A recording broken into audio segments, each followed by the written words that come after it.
watching American basketball on ESPN+.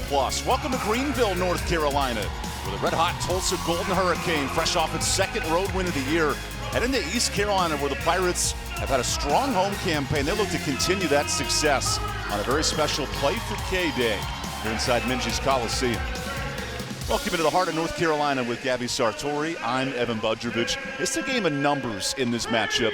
Tulsa shoots more threes than anybody in the American, and East Carolina, 80% of their points in the paint. What's the biggest key in a 2 versus 3 game? For ECU, it's going to be on the defensive end. Tulsa lethal from points in the paint and the three-point line. So Coach McNeil said you got to give up one of those, and that's going to be the points in the paint. She is not giving up any three-pointers, telling her team, put your heels on that three-point line. And Delaney Crawford, the senior guard, is elite at shooting the three-pointer. What makes her special for Tulsa? The third leading scorer in the American Athletic Conference. She is just so lethal. A fast break three-pointer is normal for her, which is unlike anything that I've ever seen in this league.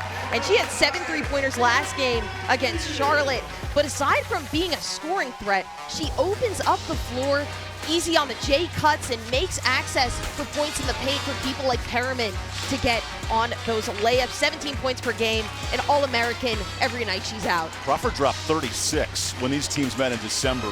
For East Carolina, it's the junior forward, Maya Joyner, just crossed 1,000 career points. How does she continue that success today? She's been on and off this season, and again, Coach McNeil has prefaced that she is on, she's hot when she's not emotional, and she just starts off going easy into it. No stress in the beginning of the game. And 22 points last game against UAB. You saw vintage Joyner in that one. And her team feeds off that as well. A matchup of 2 preseason All-AAC standouts. Joyner in the paint, Crawford the three-point specialist. And that last meeting was a barn burner, 93-84. Since then, ECU's dropped to 4-7 in the league. And Kim McNeil said this week, we need a title weight fight for her team to compete against a dangerous Tulsa club. We mentioned in the open, their defense the last 5 games has been the best in the American. It absolutely has. And the reason being is because of the height. They make it hard to get those putbacks, and on the other end, those defensive boards as well. 30th all-time meeting between the Pirates and the Golden Hurricane. It's a Play for K special day. Plenty of pink in the building. And here in Greenville, let's get this party started. Pirates and Hurricane. Maya Joyner slaps the inbound right away. And Anjanae Hutton draws a foul within 3 seconds. A quick transition moment for East Carolina. And I like the quick start right away. As Hutton got the memo in the pink. That hair looks like a Technicolor carpet today. I love it. There's one way to honor a very special cause for cancer awareness in a state where Kay Yao was a Hall of Fame coach, a great admin in her NC State tenure. This game means a lot for both programs, emotionally and psychologically as well. Absolutely, and also celebrating Women and Girls in Sports Month. So a lot of young girls out here in this game seeing this Pirate team play. Even on our technical staff today, we have young girls shadowing all of our positions, and we'll touch into that as the game continues. Right now, this Tulsa team that dominated Charlotte on Wednesday, and this starting 5 features an elite shot blocker in Hadley Perriman, and then Crawford's a three-point sniper, 55 threes to carry the load for Coach Angie Nelp's team. Good defense early, and a foul on Devin Hagman, the freshman defending Paige Bradley, the redshirt junior. And Paige coming off that facial injury a couple games ago. Her first game back was against their opponent from last game, and she's again trying to get that confidence back on the court as well, a leader. So expecting a lot from her. East Carolina, a big road win at UAB. Had to hang on tight, limited the Blazers to 8 points in that 4th quarter. As this drive rattles out, a quick look for Crystal Asen, the Tacoma, Washington native. And this is the Pirate freshman point guard, Devin Hagman, operating this offense. Just 62 a game in the bottom 5 in scoring. But Kim McNeil noted our offense run through Joyner, the junior forward. As Hagman misses the 3, Hutton the O board. Hutton drives the lane and a good block for Perriman. She's the swat blocking leader in this conference. Makes it hard to get to the bucket. And what a story she has, averaging 8 points this season, but last season averaging just 3 points. Coach Nelk really emphasized that she put in a lot of work in the offseason. Quick bucket for Anjane Hutton underneath, and that's where the Pirates have the advantage with Hutton and Joyner's size. It's been clicking for Hutton, and especially during the Pirates' struggles, you need someone that could be that spark. In American play, nearly 13 a game for Hutton. The fifth-year grad transfer out of UCF and Howard. Nice blow-by for Asen. That pass deflected, and an early steal. This is Amaya Joyner. Jayla Herp drives. Contested. That's way off. It's been a point of emphasis for Herp as this jump ball changes possession. Her confidence level is kind of like a yo-yo. It spins up and down. For sure, but I think for this game, you got to get up and out early. These early drives to the basket, especially one like that, how athletic that was. You got to get this team on their toes early. You look at Herp's first quarter points. When she scores 2 or more points in the quarter, she'll average 15 a game. When she struggles early, as here's a Perriman turnover, from a mental standpoint, when you're that up and down, how do you find consistency? I think for her, it's just knowing that Coach McNeil has the trust in her. Again, still trying to get over that knee injury, so there is a little bit of mental play there. Because Herp's this Pirates' second leading scorer. When she's clicking, this team's 5-0 in the league when she puts up double figures. And when she's clicking, her counterpart Miller is clicking on the other side too. How about Perriman rejecting Joyner? And we think of elite shot blockers in the country. One, Sedona Prince at TCU. She dominates in the paint. Malaysia Fulwilly at South Carolina is leading the nation in blocks. But here's Perriman, 5th in the country, and that's how a team like Tulsa can win this league. So dangerous in paint. And she's a junior as far as this league goes. The only 2 people ahead of her for career rebounds are Mai and Carla Brito. And that's where Joyner's dangerous. She beats the block that time. For her, it's a pump fake or 2, and that makes a big difference. A quick 6-0 start for the Pirates. Here's a battle for the boards. And the officials confirming it'll stay here, led by Talisha Green, our lead official, with Angelica Suffren and Brandon Enderline today. Look at her trying to get her position in the paint. Perfect execution. And that's the mano-a-mano matchup. Perriman's shot blocking against Joyner's playmaking in the paint. That's going to be a fun one-on-one to watch this game for sure. Here's Paige Bradley. Nice back cut.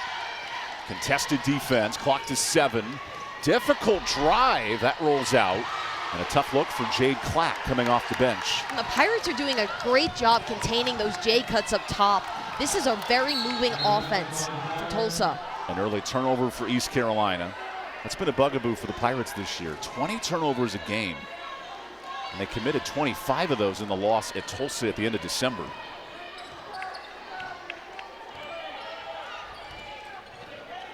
Coach Angie Nelp runs positionless basketball for Tulsa. 5 players that will score 8 or more a game. Never know who can go off on a daily night. And we mentioned before, Perriman, an elite forward, but she can shoot the 3. All 5 starters have 10 or more threes. Asen goes inside, and she's the difference maker this year, the senior guard out of Washington. And Asen just got that starting gig this season. She has been a perfect complement for this offense. First-year starter replacing an all-AAC standout, Tamira Poindexter, who's in the top 5 in American history in scoring. This is a league with UConn, South Florida, Houston, great programs. Big shoes to fill. And she graduated as the Tulsa all-time leading scorer. Now it's Joyner's turn. Good pass. Ball movement pretty here for Kim McNeil's team. And Kaya Miller hits the jumper because of that movement. And you can see when guards are penetrating inside, Perriman is not stepping off Joyner. So those short shots in the paint are going to be there. There's a reach-in foul, second on the Pirates here in the quarter. Here's this Tulsa ball movement off Asen. What a great rip through. This is what I was talking about before. Those short shots, the space that she had, there's plenty there because Perriman is not stepping off Joyner. Asen, blow by, nobody touched her. That's just too easy. Asen's a slasher. Kind of like South Florida's Mama Dembele, that same speed into the paint. You got to crash down on her before she gets close enough. The Jacksonville State transfer has brought immediate speed, and here's the steal. Clack enters the lane. Bradley's turn, that's short. Clack the board. Crawford goes up. Another miss. Clack 3rd time no. 4th chance to Hagman. Frantic pace. Hagman pushes tempo, and the freshman guard misses the jumper. It's Clack's turn, 1v1, step through. Nice layup, no good. Loose scrum. How do you play in this pace right now? You got to slow it down if you're the Pirates. You got to control the speed. Tulsa is a fast-paced team. They like this right now. There's a forced shot and a quick miss for the Pirates. Perriman turns it over. Hagman's turn. Joyner playing patty cake down low. That's how you cherry pick. Yeah, way to keep your eyes up on that. Can't even take your breath here in East Carolina 5 minutes in. I'm getting tired watching it. Angie Nelp said we're going to play with a ton of pace if you're Tulsa. It's the Pirates ramping up the tempo. This is Perriman's turn. Into Joyner. That one off. Rebound hurt. And the way Joyner is playing defense early, Perriman's going to have to fight for everything she's got. Offensive foul. That's a charge on Kaya Miller attacking the bucket. And that'll lead us. Take a look here. And eyes up on this play. Joyner with the easy bucket. This is Ison. She's on both sides of the court today. Gets the team frustrated early. That's what you want to see when you're playing your opponent. Coach Nelp said Ison was the biggest addition we brought into this program. Not just a freshman, but it's the senior point guard that's come in and replaced Poindexter with elite vision. And when she gets free-flowing in transition, you really can't stop her. Good ball to Bradley. We haven't called Crawford's name yet. Loose scrum. Here's Crawford, right on cue, a good bucket. She put up 36 back in December. And right there, that was a reporter jinx. But I'm sure she's coming into this game. She circled this one on the calendar saying, hey, I want to score more. And what does it say about Tulsa? We'll talk on that in a minute. But quiet start for Paige Crawford. All East Carolina early through the first 5 minutes.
Welcome back to Greenville, North Carolina. Pirates up 4 through the opening 5 minutes. Much different story in Tulsa at the end of December. It was a red-hot start for Paige Delaney Crawford, 36 points. And in the second half, no answer for Crawford in a 93-point outing.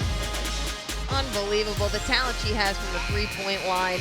But again, we're not seeing much of her right now. It has been very quiet for Crawford, and that's exactly what Coach McNeil wanted. But that's exactly what Coach Nelp is expecting tonight.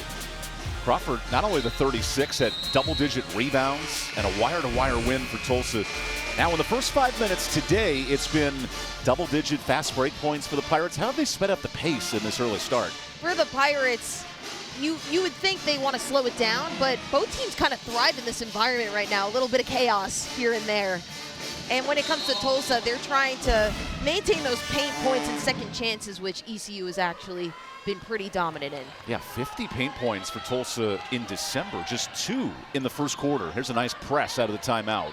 And the Pirates re-enter team captain Samia Johnson, going Rip Hamilton mid-90s with the mask, fresh off a concussion at the early January stages.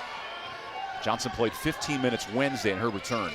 This is Jayla Herp missing the corner three. And a defensive board for Lexi Fouch, the senior at Oklahoma. Eisen with a bad turnover, and then the foul on the other end. That tempo's starting to hurt Tulsa in this quarter. They're getting a little out of control now. And this is a plus for ECU. They can have a chance to rewind and actually control the clock. A Tulsa team whose defense has been excellent the last 5 games, holding teams under 60 a night. But right now, too many good looks for the Pirates. Here's a loose scrum. Eisen into a double. Nice escape. Numbers for Matthews. The backup point guard operates here. Eisen 1v1. Mismatch. Switched hands, no. And Johnson the board. I love how aggressive Eisen is. Even though things aren't sticking, she's still taking it to the hole. Matthews, the home run pass. Super Bowl weekend connection. That stays in play. Matthews 3. Bradley's all over it.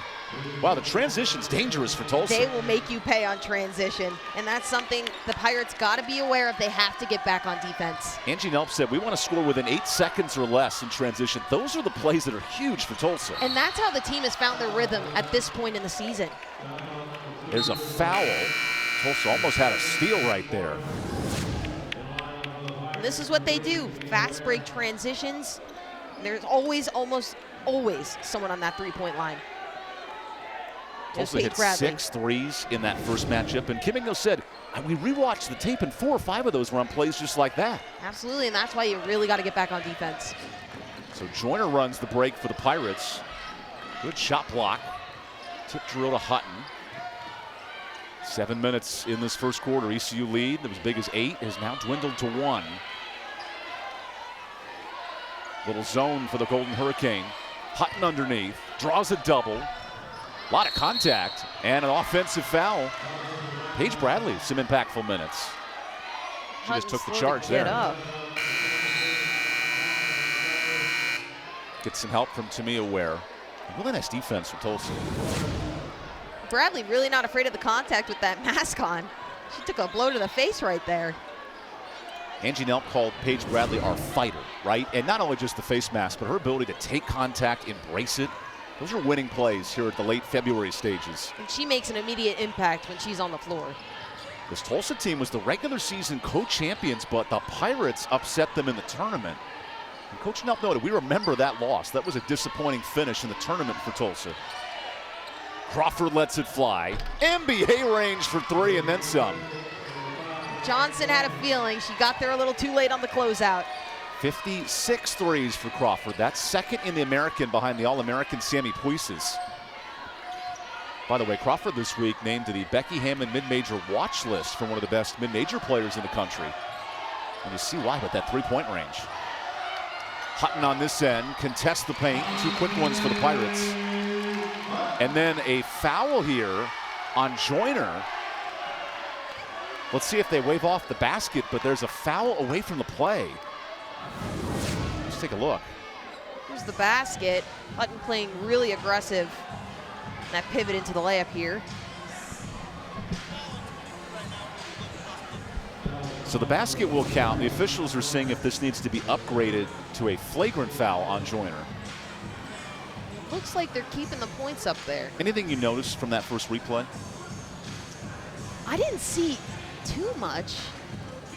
But if they're looking it over, they might see a grab or two maybe. Original call on the court is a court foul, just a common foul on Amaya Joyner. And let's watch 23 here in the paint. They're looking for something deliberate.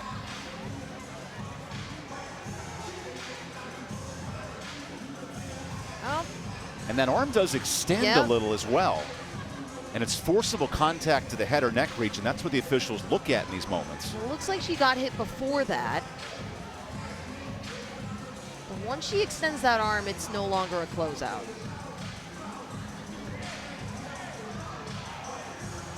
Especially with the precious cargo behind the mask. So as the officials continue to check this out, Angie Nelp, who we noted last year's a tremendous success, 13-5. in the American. She was a great shooting guard at Colorado State back in the late 90s. And part of Nelp's game is this tempo, playing positionless basketball. And we've seen this part of the comeback here in the first quarter. Absolutely. And Coach Nelk is expecting a dogfight in this one. They don't go into each game knowing that, oh, it's all right, we're going to get this one. No, absolutely not. And that's something about her. She's a fighter herself. She was a Gatorade Player of the Year growing up in Oklahoma. Took a ton of pride taking this job just 3 years ago. Looks like we have a ruling from Angelica Suffren.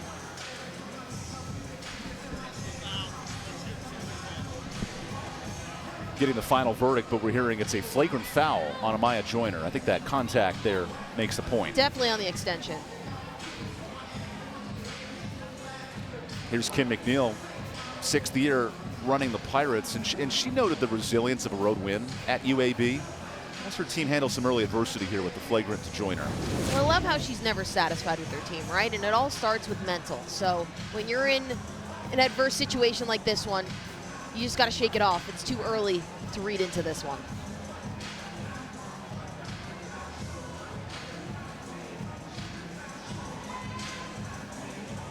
The officials are having a discussion here with the scorers table. And it looks like we're on the same page now. You know, tax season comes up in about 2 months. This might be some late-minute filing of your 1099s for us contract workers out there. I don't even want to think about that. I'm more of a W-2 guy. I like a steady income. Yeah. It's all about those deductions. Worth noting, the flagrant free throws are now for Paige Bradley, the TCU transfer. And possession for the Golden Hurricane. Oh, we got number 2 pencil involved in the game. You know things get complicated here.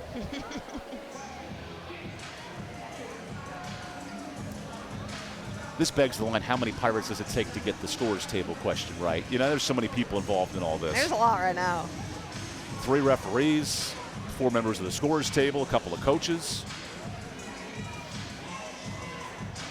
Oh, we're going back into a huddle. Worth noting that'll be Joyner's 2nd foul, so she subs out. And in comes Tatiana Weish.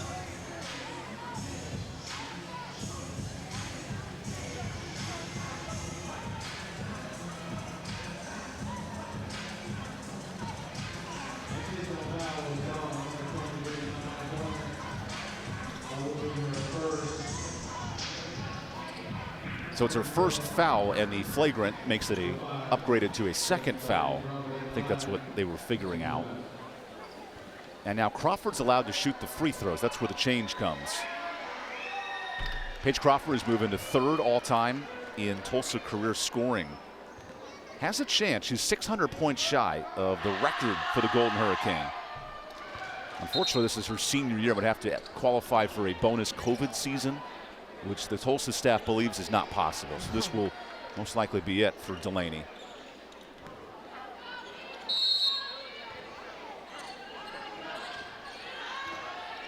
Little zone defense now. How does that change things for the Pirates? They got to be more active, obviously, up top, as you saw with Johnson just now. Tough on the closeout still, but you don't want to keep that paint so open. This team is very apt to doing J-cuts in the paint, and that's what keeps them open on the outside. Bradley misses the jumper. Johnson the rebound. And here's Tamia Ware pushing tempo. Ware, the UCF transfer, who's played a big impact in the last month, goes inside. That's a bad pass. And Cam Matthews takes advantage. Matthews behind the back. No-look dish. Crawford fakes. Enters the lane. Grown woman move. Missed jumper. Bradley the board. Still loose. And this physicality has been fun to watch here in the final minute. And it all starts with a bad pass on the offensive end. And a bad pass is the first step to a good Tulsa. Ooh, did you see that behind the back? Yeah, that's right. Strictly business on this one. Dropping no-look dimes like AI with the Sixers in the 90s. But bad passes for ECU is what starts up the fast break for Tulsa's offense. 6 Pirate turnovers in this first quarter. Now it's a game of zone. Tulsa drops into this defense. We told you East Carolina, 80% of their scoring comes in the paint. So Ware goes in the lane. That one's a bit forced. Rebound Clack. Jay Clack pushes ahead. Crawford can fire from anywhere. Back to Clack. Nice drive, good block for Weish, her first. And both teams are facing a zone right now. You see how they're approaching it differently. ECU kind of stagnant on the backside, and you saw just now Tulsa making their own baskets out of cuts. Would love to see more of that from the Pirates set. Joyner, good pass. Weish, hold on. One official says charge, one official says block. And let's check the call. We have a blocking foul, so free throws for East Carolina. Coach Nelp was not happy with this call. But yeah, she wasn't set. And that's exactly what you got to do. You got to find cutters going downhill in the paint. That'll earn free throws for Tatiana Weish. Now, this has been a bugaboo for the Pirates, 67%, bottom third in free throw shooting. Now, Weish has been a bright spot. She's made all but 8 of her free throws this year. How many teams where you say your forwards are your best free throw shooters? Some of the reason that they're so low in free throws is because of the free throw attempts. You don't see them putting their body on the line like Weish just now. And in this game, that's something you really got to hone in on. Third tie of this opening quarter. And now the third leading scorer in the American. Paige Crawford brings it up. But we have a clock malfunction. The shot clock did not work. So you get 18 seconds here. What's the game plan if you're Angie Nelp out of this mini timeout? You can get 2 possessions with this team, how fast they play. And they're trying to decide how much time is left on the clock. The good news from that angle, the clock started, but not the shot clock. Yep. And in theory, there's no shot clock needed because you're under 30 seconds. I'm sure they'll realize that sooner or later. It's been a busy first quarter for the technical staff here in Greenville, North Carolina. Because in theory, you just wipe out the shot clock and play, right? Guess they got distracted that it was on. That does work in the Pirates' favor because transition points are what Tulsa prides himself in. Over 15 transition points a game for the Golden Hurricane. And here's Maddie Cartwright, the fellow three-point arsonist, to throw it in. This Tulsa team, over 183s. That's second in the American behind South Florida. Perriman the give and go. Cartwright's pass tipped. Active hands. Here's Tamia Ware. Time ticking. Ware driving. No good. Weish fouled. And with 0.3 seconds. What a big call for the Pirates. The garbage points are going to play a big role in this game. Tamia Ware getting that defensive stop. Couldn't finish it on the other end. But Weish coming in behind her. 2 big free throws for Weish. First miss of the quarter, 4-5 now. That's a foul that Angie Nelp would hate to commit in the final tenths of a second. And right here, this will end the quarter. So East Carolina takes advantage of a couple of free throws, a 1-point lead after these opening 10 minutes. Just like we told you, a team that loves it in the paint. Pirates every point there so far. Tulsa 2 of 2 from deep.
We call it drive.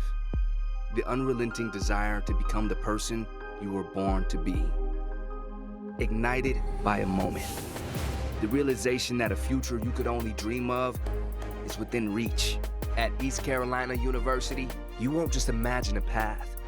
You'll forge one through hard work and the success that comes without surrender. The journey that leads to your future. And this is where it begins. There is only one way to win. It doesn't have shortcuts. It's a spirit to outwork, outsmart, and outlast the competition. Catch me if you can. It demands boldness, grit, and guts. It says we can, and we will. It's what separates us from the rest. There's only one way to greatness, and that's the American way.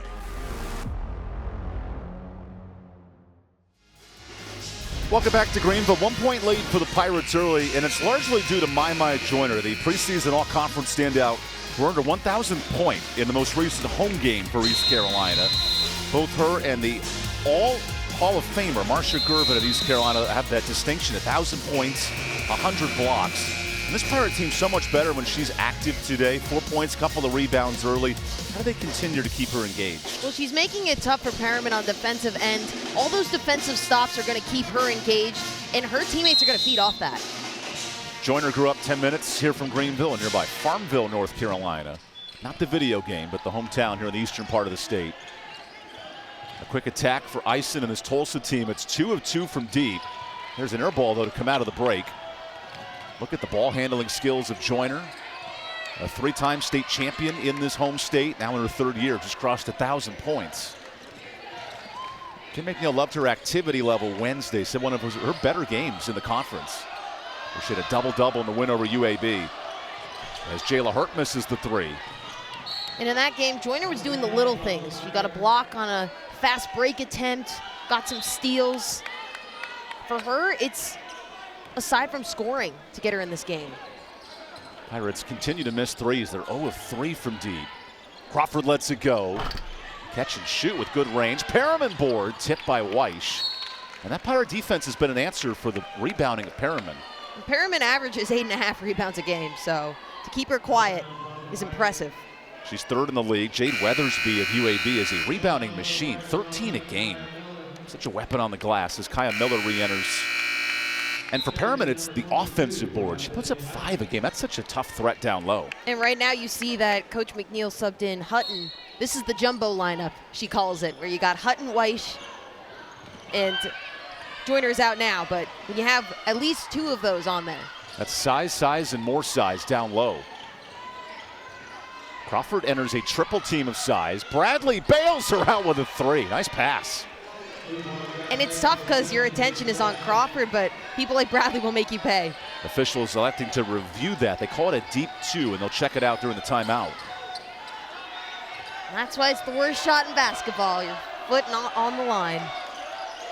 Tamia Ware looks to operate inside this zone, where Tulsa's defense is holding teams under 60 a game here in February. Another defensive stop there. Crawford pushing tempo. Pushing down low, good tip drill. Johnson knocks it out.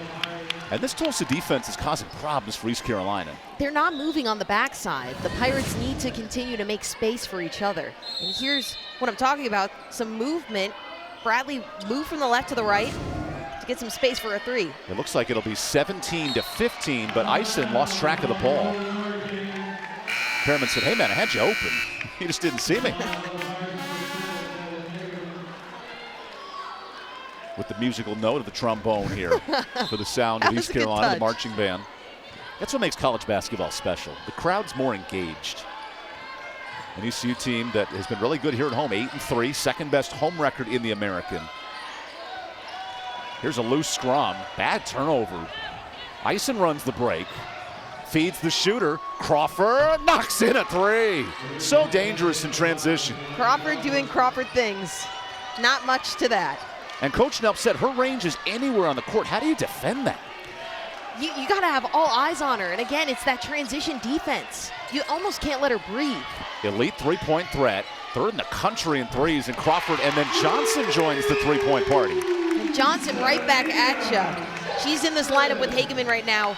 Originally the point guard. Crawford's turn, left-handed miss, because that was only Johnson's 4th three of the year. That's right. And when Hageman is in, Johnson is a true wing. If you need a Super Bowl bingo card winning ticket, put in a Sania Johnson 3 tomorrow. How about a second three-pointer? Oh, that would have been interesting. Weish, good board, nice offensive rebound. And that's what Weish has got to do to keep her team in this. She's doing a great job of crashing the boards. Back cut, Cartwright, lost her dribble. Bradley 3 leads to a better shot. Tulsa's brilliant moving the ball. Bradley is hot right now. 5 3-pointers for the Golden Hurricane. And she's 2 for 2 alone. Tulsa hit 8 threes when these teams met in Oklahoma back in December. Miller enters the zone, missing the bunny. Weish has been unstoppable, 3rd offensive rebound. It's Bradley on one side and Weish on the other. And this is the numbers game, 2s versus 3s as that pass goes out of bounds. We told you Tulsa takes more 3s than anyone in this conference, and ECU lives in the paint more. It's lived up to the billing so far. Absolutely. The club in Tulsa in the last 5 games shooting 40% on the road from 3, and they're less than 30% at home, which is hard to explain. Even talking to Angie Nelp, she couldn't find the recipe. Crawford can certainly help as she draws free throws. And Angie Nelp mentioned when Crawford is not at the three-point line, she has a nasty right-handed drive to the basket. I'd scale that on the scale of nasty pretty high. Gets her beat inside on that pump fake, double pump fake to draw the foul. She had defenders guessing and diving everywhere. And you got to appreciate players that, you know, they're driving and maybe they know already that it's not going to go in because they're going to the charity stripe. Delaney Crawford now over 1,500 career points in her Tulsa tenure. She's been 3rd all-time in scoring. And it's not your traditional big athletic player, but her versatility is fun to watch on the court. She's just so smooth when she plays. She's not flashy, and she does the little things flawlessly. And to quote Michael Jackson, she is literally a smooth criminal. Deep shooting range, elusive driving, and then on this end, really strong defensively anchoring the zone. So Hageman looks to break down this defense. Miller doubled, clock inside at 10. Miller, no space. Crawford defending it well, and she tips the ball out of bounds. That girl can do everything. The paint is working hard inside, but I'd love to see more movement. Herb stayed stagnant that entire time. The fact that Paige Crawford doesn't have a Player of the Week honor this year in the American is kind of shocking. I know Jordan Jenkins has 5 of them for UTSA, and that's why the Meeps are 10-1 this year. That's right. For UTSA. 4 minutes gone by in the second quarter. Tulsa's regained the lead thanks to elite 3-point shooting. Here's Miller in the corner with 4. Nice drive, and the Pirates are back in front. And Miller cut underneath on the baseline and got some space. Look at that. Here's Bradley on an island, blows by, lost her footing, loose scrum. Crawford 3, just rattled out. Tip drill Joyner. It's almost like it rolled to the wrong person. 4 points, 2 boards for the Pirates, leader in the paint. She looks to counter the 3-point threat of Delaney Crawford today. Joyner's turn. Quickly doubled. Nice vision. Miller baseline. Creative move, no good. And a foul on the boards. That's Weish earning Weish drawing the foul. It's on Tulsa. I love how hard Weish is playing on these boards. Good basket off the baseline, but she is not giving up on that ball. The foul on Bradley. That's her first. She'll sub out. And back in Cam Matthews, the Keller, Texas native. 6 Texans, 4 Oklahomans here for Angie Nelp's team.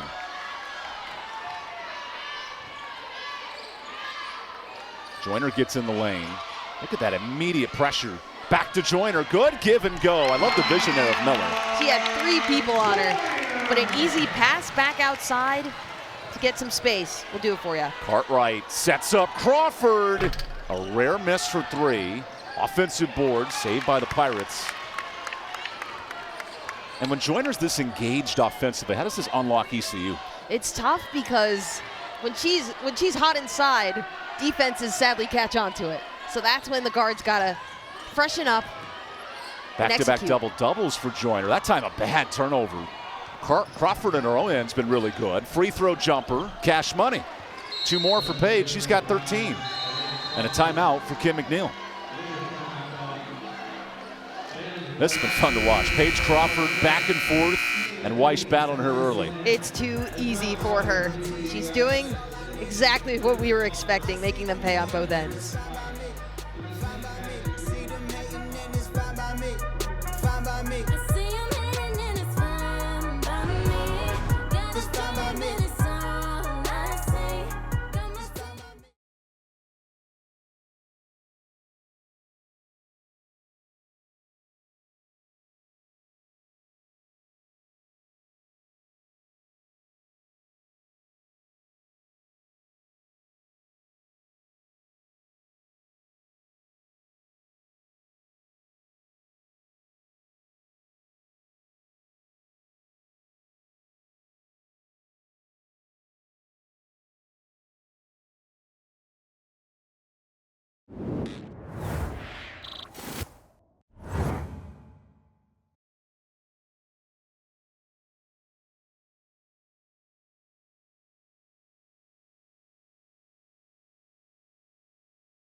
Tie game midway through the second quarter here at East Carolina, and this month and always we honor Black history. Want to touch on a Hall of Famer in the ECU Hall of Fame class, Tamika Blackman, who in the early 90s, from 92 to 96, was one of the best players in the country, 2-time All-CAA. She ranked as high as 7th in the program in scoring history and was a 2-time MVP for the Pirates. Blackman elevating this program to such great heights in the 90s, and much we're seeing with this current program, back-to-back trips to a conference tournament final here at ECU. Some neat history tying together generations of athletes, and now we got a tie game. It's been a battle of Paige Crawford threes and Amaya Joyner paint touches. Kind of like we talked in the open, 3s versus 2s. And Perriman goose egg right now. So you're doing it on the defensive end. Just got to execute on the offensive end. Need more production from those guards. Here's the leading shot blocker, Perriman with the rock. Sets the screen for Crawford, who's missed 4 threes, but all 4 of them you swear would have gone in. They all rattled out. And a bad pass from Crawford that time. And on the offensive end for Tulsa, you can see they're trying to get Perriman engaged, getting a pick and roll so they could switch off that mismatch, but tough when she's not getting the passes inside. Today is National Girls, Women's, and Sports Day and a Play for K Day, which is so important here in the state of North Carolina, where Kay Yao made a living in the fight against cancer. These young women putting on a show for her today as Hagman misses the 3. Here's a loose scrum, and Cartwright gets the board. Maddie Cartwright electric on this rebound pushing tempo. Perriman no look. And Cartwright is someone else you got to look out for too on the wing. She's leading the team in free throws and free throw attempts. Can't leave Crawford open. A rare miss. Weiss the board, and a push foul on Cam Matthews going hard on the glass. Weiss is getting pushed and shoved on both ends. I love the way she's playing right now. And That's good news for East Carolina because her twin sister Talia Weiss remains in concussion protocol. Tatiana just came back from a concussion herself 3 weeks ago. And that's what something Kin said all week. If we can get fully healthy, we're so dangerous in March. But it's been a tumultuous January and February with health. One good nugget, Sania Johnson is back. Her second game returning, the guard. And Joyner's been unstoppable in the paint today. 2 more free throws. Joyner and Weiss getting their bigs in foul trouble will be huge for them to stay in this game. That's the 3rd on Perriman. So decisions here for Angie Nelp. Or pardon me, 1st on Perriman. 3rd turnover.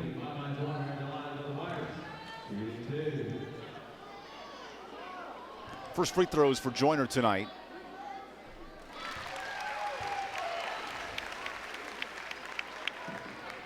Maya over her last 3 games, not only 18 points a night, but shooting the ball over 70% in those 3 American contests. What have you seen from Joyner here since the calendar's turned to February? She's embraced her role more so as someone the Pirates need, which needs to be on. So whether that's, if it's not clicking inside, she's shown. And then the fast break steal, but a missed layup for Johnson. Cartwright gets the board. Here comes Michaela Miller, her first minutes. Cartwright inside, Alexander helps her out. A drive for Perriman, kick out, everyone touching it. Cartwright dishes, Crawford pumps. Good recovery defensively, and Joyner the steal. Little behind the back, razzle dazzle, and then a carry. The Joyner turnover. Everyone moving too fast on that possession.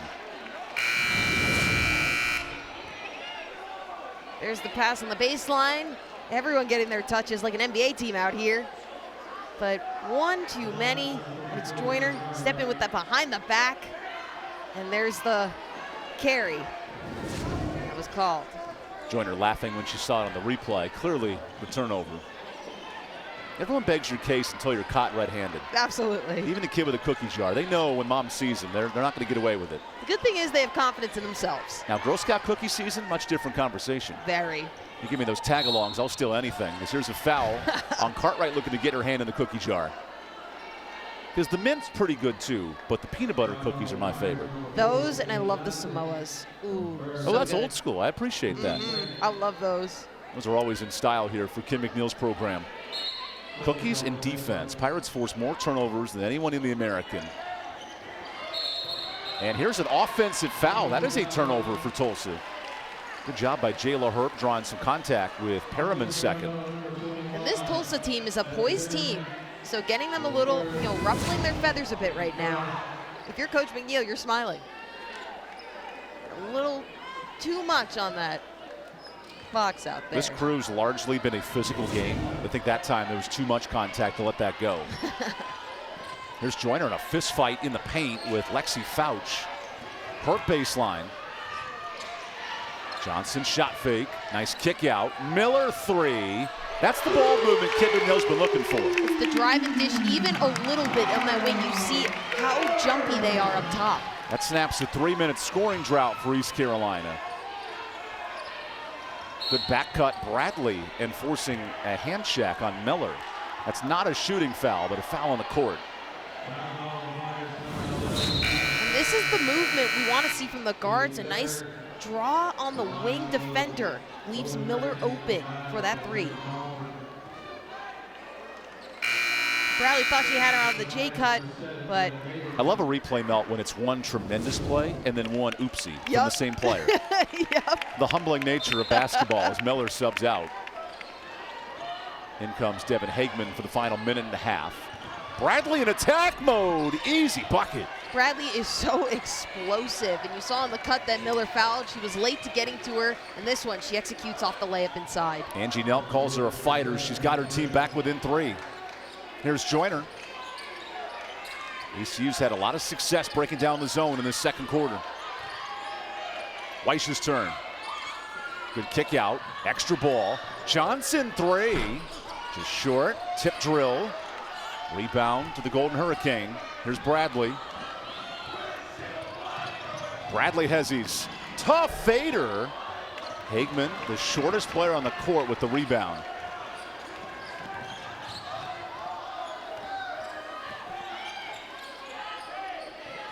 Extra passing for the Pirates. Good to watch in the second quarter.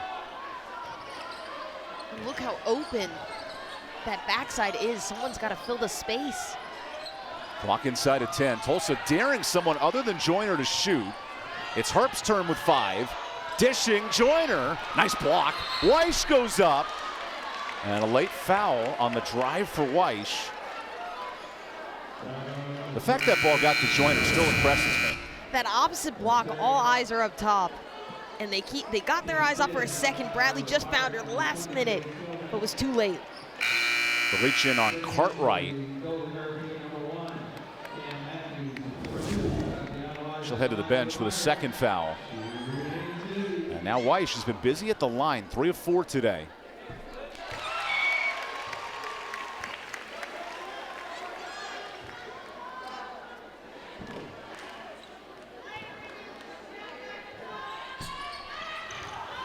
Tulsa can hold for the final shot, down 4.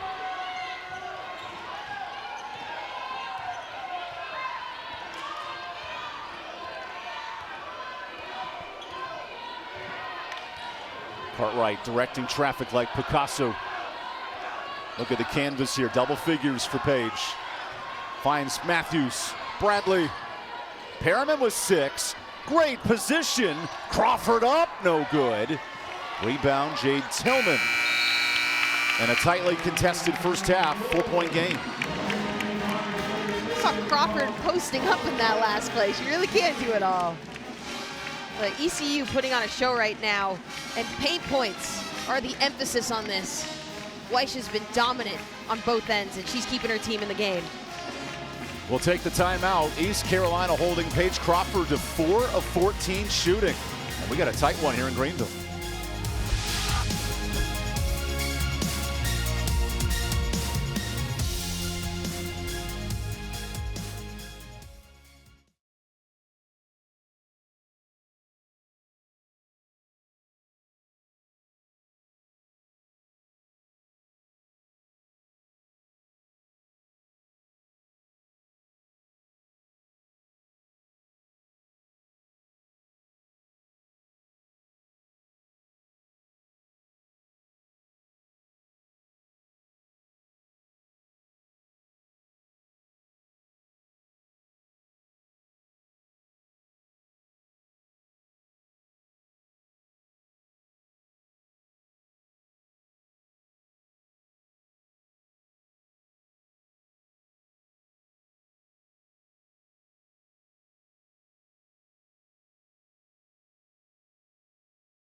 Welcome into Studio A. I'm Maria Tribalpiece. We had so many great plays this week that it became quite difficult to choose, so difficult that we even had to include a bonus play.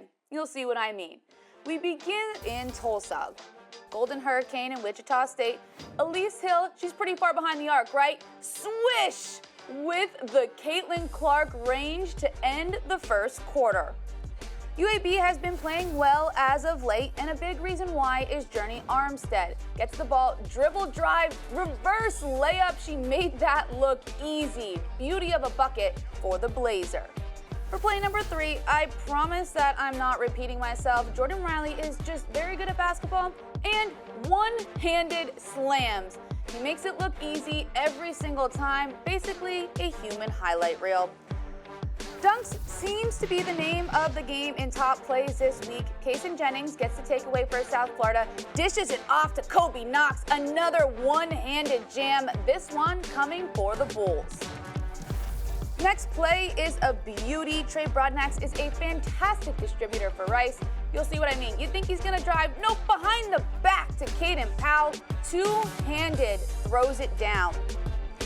A few American student athletes competed in the Senior Bowl this past week. One of them was Seth Hennigan.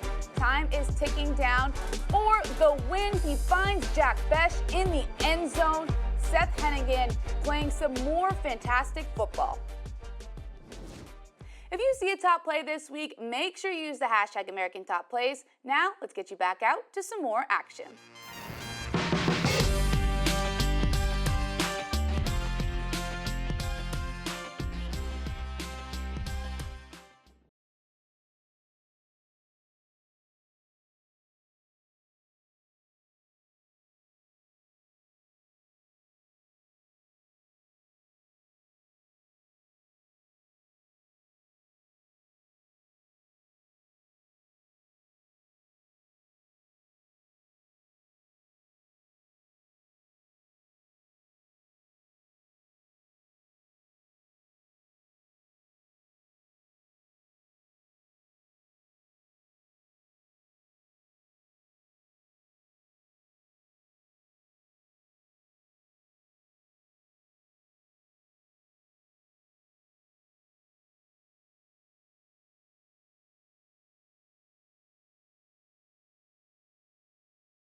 Welcome back to East Carolina. 4-point game at the break. 5 ties, 4 lead changes early. And it's been a battle of the paint versus the three-point shots. 5 triples for Tulsa.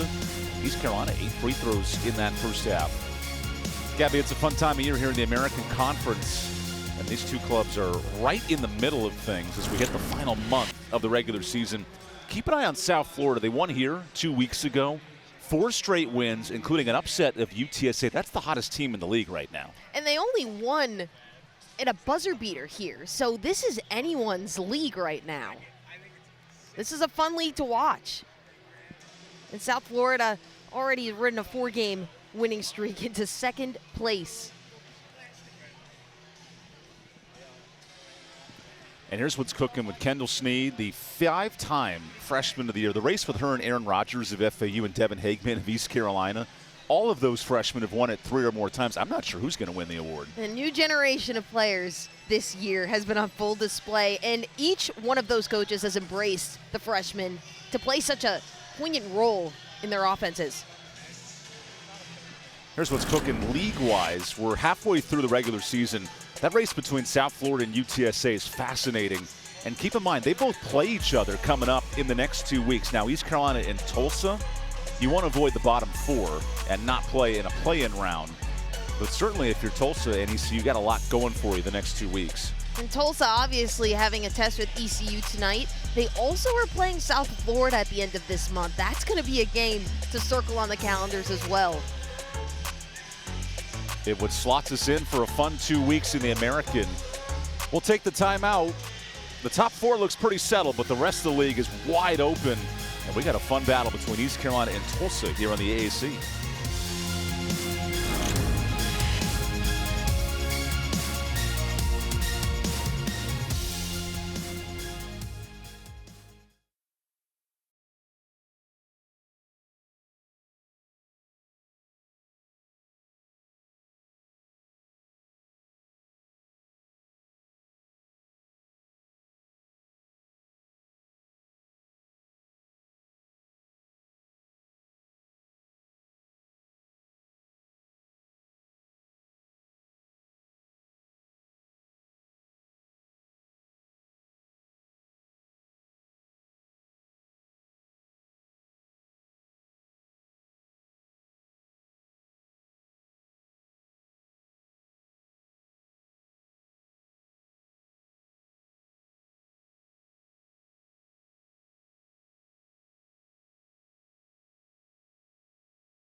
Welcome back to Minji's Coliseum. Tight game here for the first 20 minutes. East Carolina sports a 4-point lead, and it's a play for K-Day here in Greenville, North Carolina. We understood the assignment today. Gabby, you look great as always. I'm EvanBudrovich. It's been a battle of 2s versus 3s. Tulsa's hit 5 3-pointers, and ECU's living in the paint. It's a battle of the strengths, and, you know, Crawford actually isn't contributing much to that. Although she has 7 3-pointer attempts, she's only made 2. So you have a good bit of relief right now if you're ECU. What's the biggest key in the second half? The biggest key is to maintain that momentum. You can't let the little things get on you. There were a couple times, there was a technical foul in the beginning of the game. Joyner was a little mute. You just got to continue to trudge on. Let's dive into those first half highlights, because early on, East Carolina had a hot start, and then Paige Bradley responded for Tulsa. Paige Bradley is one of those players that Coach Nelpa said time and time again she makes an immediate impact when she's starting in the game. And she's shown it today from the three-point line, getting gritty underneath for points in the paint, and really making her own shots. Now, Bradley had 11 in that first half. Now, Crawford was the leading scorer, but Bradley really impactful in some big moments. She stretches the floor when she's hot. And because of that, now you got to have eyes on not only Crawford, but on Bradley. Worth noting, Tulsa 1 for 9 this year when trailing at the half because of players like Kaya Miller. And I love how Miller is also trying to get some space inside the paint. That's what you have to do to beat this high zone and the pressure up top. When you beat that top layer, you have the short jump shot. That sounds like a 5-layer burrito. When you get through the first layer of beans, that meat and cheese is fantastic. But the sweet spot for her is right there with the cheese and beans, and 7 points and 3 field goals. She got to keep doing what she's doing. Call her the guacamole of this ECU offense. 7 of the 32. Now, for Kim McNeil, you have to like 4 players with 6 or more points. That's right. And, you know, along with Miller, Weish has been solid inside. She's already got 8 points in the half, and I love her aggression on the court. 4-point game here at halftime. And this is where the numbers get interesting. Pirates dominating on the offensive glass. They have 9 O boards. And then Tulsa kind of living and dying by the 3, 5 of 10 from deep. Someone that prides himself in rebounds is Hadley Perriman. The junior is solid for that Tulsa team. She has goose egg right now. She has been very quiet, and that is something ECU's got to continue to maintain going into this half. Now, don't undersell goose eggs because of the bird flu. That's right. Going across the country right now. They are worth more now, Eggs aren't are worth they? like triple of what they were yesterday. And that's where we sit in this 4-point game.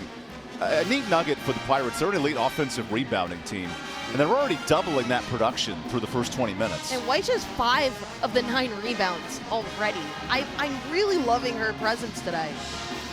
Tulsa, meanwhile, has played excellent defense coming in, holding teams under 60 points in their last 5 games. It looks like we're in a similar trend right now, but if you're making 50% from 3, that's a great sign in the second half. And also, it's been a battle on both ends as far as defense goes. 10 turnovers for both teams caused. Matchup right in the middle of the AAC. Tulsa rides in 6th. East Carolina sitting 9th. This could be a playoff preview right away in the opening round of action. Put your phones down, folks. We got a good basketball game cooking here on ESPN+.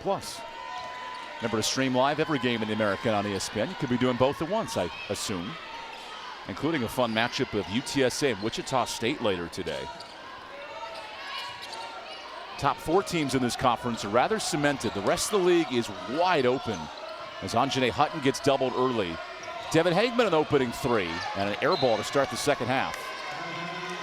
I like the aggression on the 3-point attempt, but one more pass to that backside would have opened things up for her to have a better look.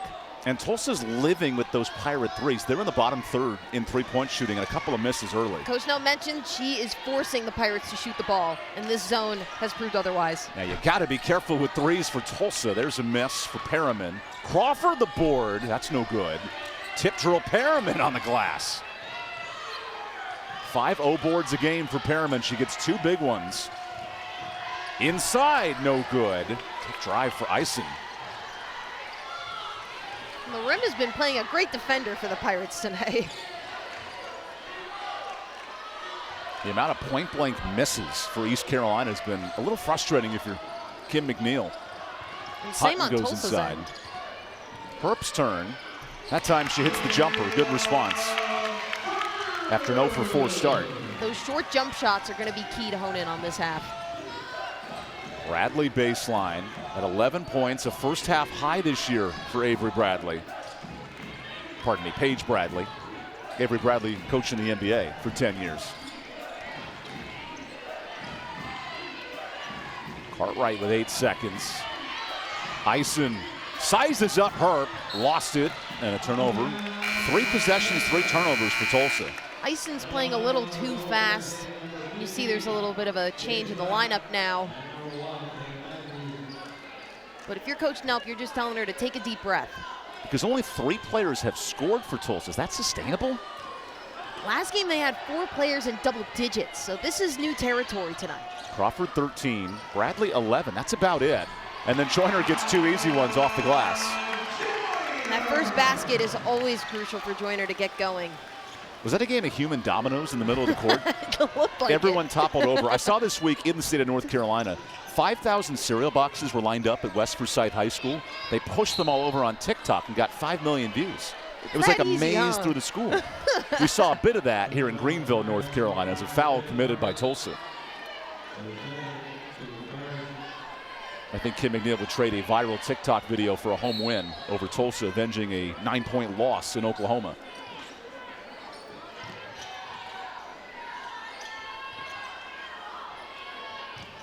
Matthews back cut ahead of Perriman. And what have the Pirates done to frustrate this passing of Tulsa? I have to give it to them. They've been on these cuts in the paint, and that's why when guards have the ball up top, they're misjudging those backdoor cuts. Tulsa now with a first half high in turnovers in the American. They had 11 giveaways in that first half. Frustrated by a strong Pirate defense. That is their bread and butter. They'll force 20 steals a game. Joyner down low into a triple team. Good ball movement. Herbst's turn, a little off balance, air ball. Joyner board, fouled. A reach in from Jade Clack. She can't believe it, and that's her third.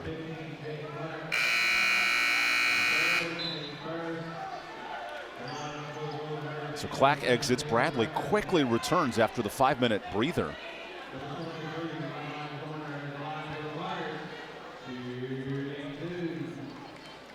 And if you're Coach Nelp, you're trying to preserve Bradley as much as possible. She really is the glue on this team today.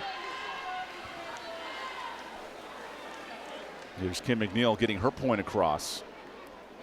Noting in our conversation, I need this level from my every game after back-to-back double-doubles. When she's engaged at this level, that's why she was the preseason second player of the year, first team all-conference, right behind Jordan Jenkins of UTSA, who's now the 5-time player of the week. I don't know if anyone's catching her this year.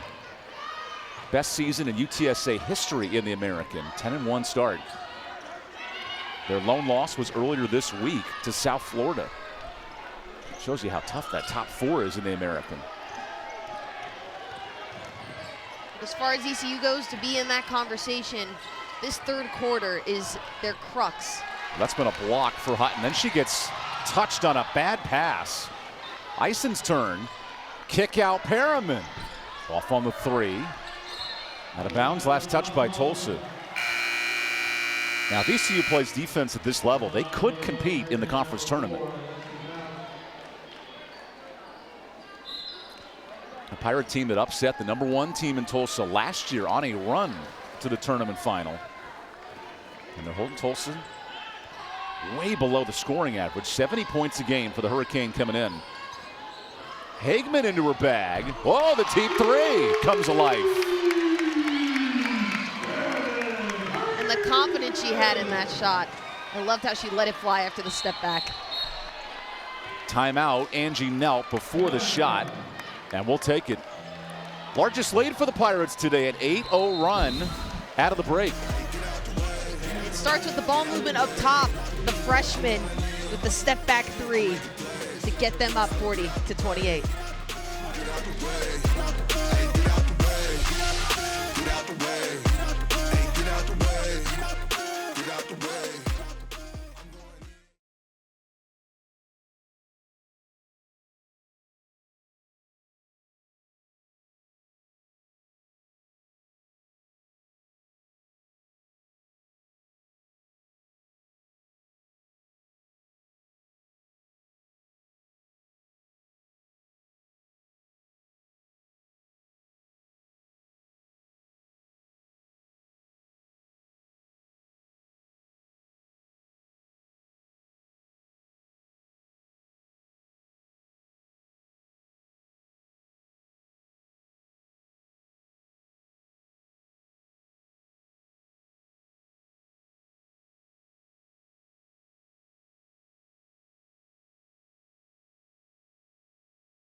Welcome back to Greenville, North Carolina. Largest lead for the Pirates. They've been red hot out of the break. 8-0 run.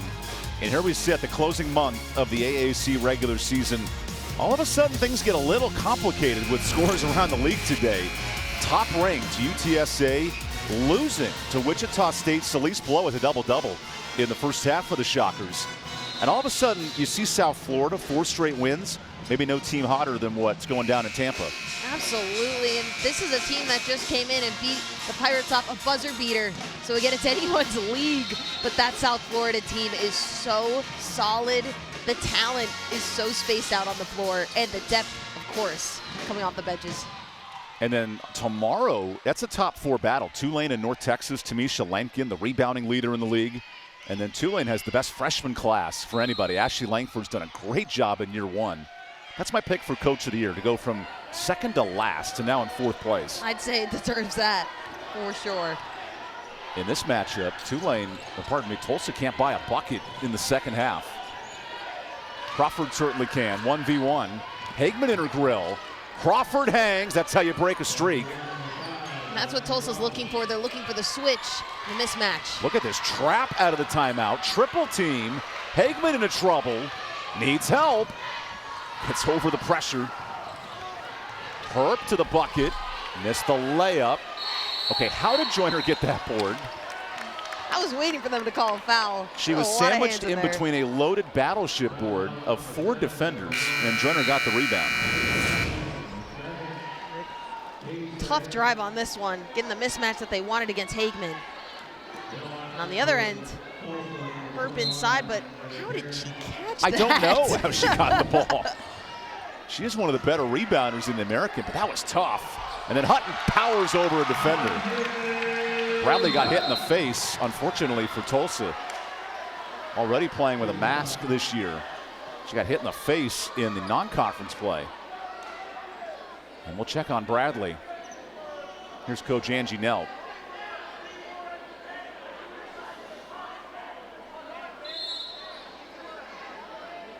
They'll review this for a possible flagrant, and we'll take our added media timeout. When we come back, under 6 to go in this third quarter. We certainly hope Paige Bradley's all right as this third quarter battle continues.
Welcome back to Greenville. 12-point lead for the Pirates, and this play is being reviewed during the timeout for a possible flagrant.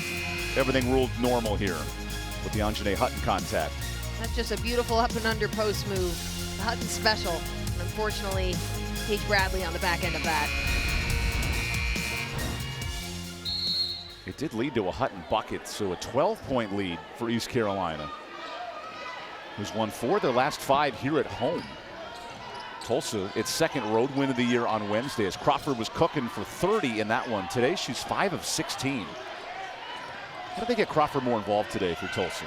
Well, it makes it even tougher with Bradley out. She was the playmaker without this suffocating defense on her. Another missed 3 for Crawford. A lot of 4 shots. Herp running the break.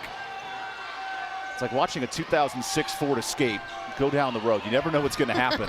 And then Hutton, calm and cool, hits the jumper.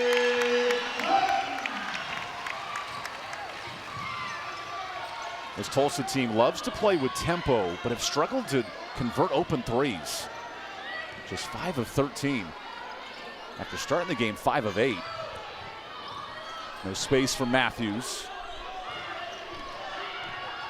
Alexander checks in. Kennedy, Houston, Texas native, good bench product. Nice up and under, but a missed layup. Friendly fire. Crawford, no good. Hutton and Perriman touch for it. The Pirates are playing such tough man-to-man defense, especially on these cuts. And Coach McNeil said they're going to be slipping under the movement, the screens. That is why they're sticking on those cuts. And it's making it tough to pass the ball. What a difference one game make. Tulsa at home, 93 points, 10 threes. Today there's been no offensive rhythm. Ison hands it off to Cartwright. Wiggles, shot fake. No block, just a lot of contact there. Nothing easy for Tulsa offensively. Kaya Miller gets some space. Hagman. Hutton board and a foul on Crawford going for the rebound. Hutton is playing solid on both ends. Grabbing rebounds with 2 hands instead of just tipping it out to her teammates. And also making buckets of her own. Here's a foul just now. Hutton playing bully ball. Again, always 2 hands on the rebound. Here's a reach in away from the ball with Jayla Herp driving. So now Tulsa 1 foul away from the bonus as we hit the final 4 minutes. Not a place you want to be if you're Angie Nelp's team. Down 14, and there's the foul. So it's the bonus the rest of the quarter here. And that's what Coach Nelp's arguing. It looks like Paige Bradley is back in for that much-needed spark.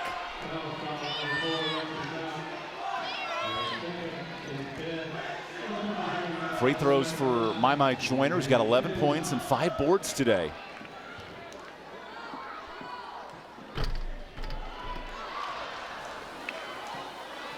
Now, Pirate missed free throws will make this game interesting. Had a 10-point lead in their last home game against South Florida, lost that.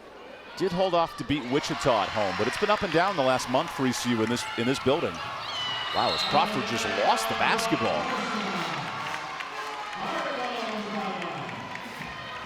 And right now they do have a 15-point lead in this 3rd quarter, but again, the 3rd quarter always tells the story with this team. Nothing is taken for granted. It's their largest point differential quarter. The Pirates are getting blown out in 3rd quarters this year. Today, plus 11. What's been the big difference? The big difference has been the poise, I think. I think they're getting Tulsa really flustered, and ECU, Mai Joyner has been consistently calm for the most part. And as that Joyner plays a draws role. another foul. More free throws for Mai. And they've lived in the paint, the Pirates have. 5 of 9 shooting, working the ball inside this frame.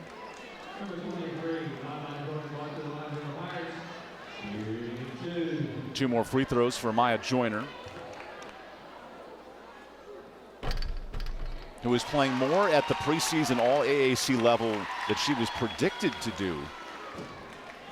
Has come back into the starting role these last 2 games and now averaging 15 a game.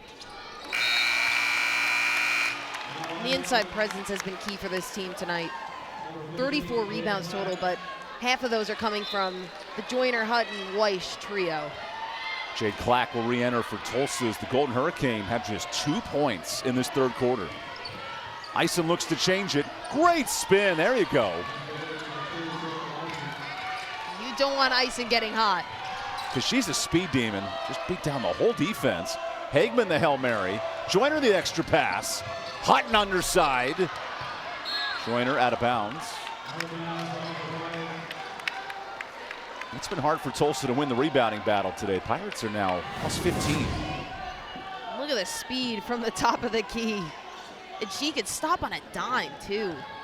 Put Hageman on skates there. Like a DJ hitting the disc. The remix is real. But I do like this Hageman-Ison matchup. Hageman's in her grill every Yep. step of the way. Ison finally gets space. One of the faster players here in the American. Blows by the screen. No space. Joyner there. Perriman deep. Way short. Crawford. Rebound. Free throws. Good attack of the glass for Tulsa. And that's one of the few times that ECU didn't box out on the rebound. This Tulsa team will make it pay. Caught Joyner sleeping a little bit, chasing for the ball instead of closing out. And that's a Crawford foul to the free throw. Paige Crawford 3 of 4 from the line, but it's been her turnovers that have made life tough for Tulsa today. She's got a quiet 15 points.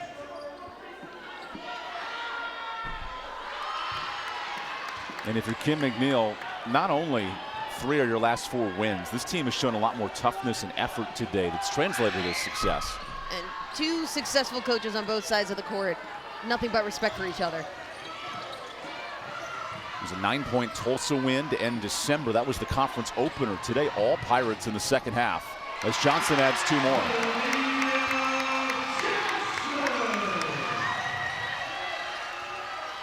Cartwright gets space. Good blow by. The window strong. Clack the board. Tulsa in this quarter, they can't buy a bucket. 2 of 12 shooting. Perriman.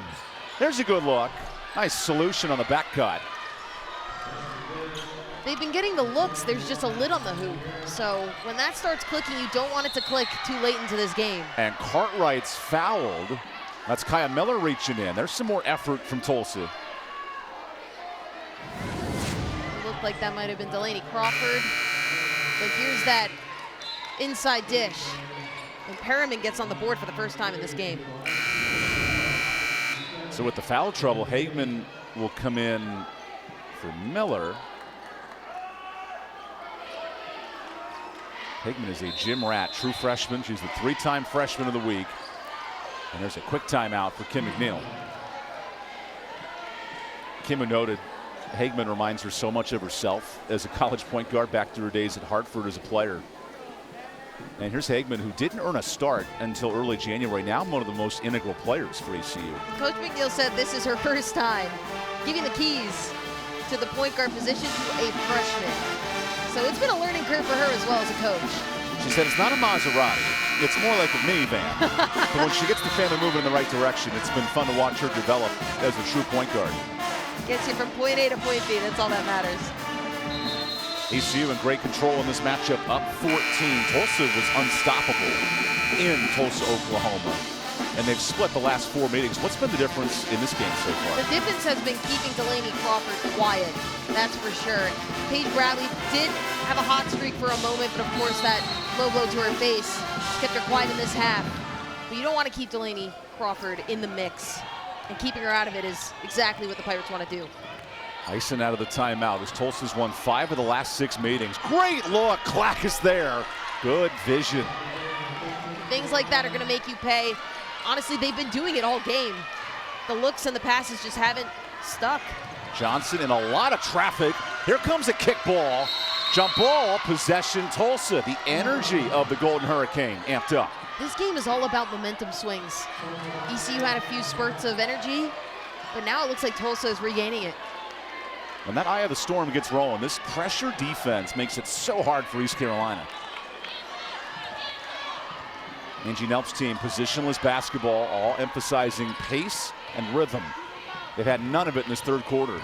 So Cartwright gets downhill. Affected there by Hutton. Sania Johnson pushing pace.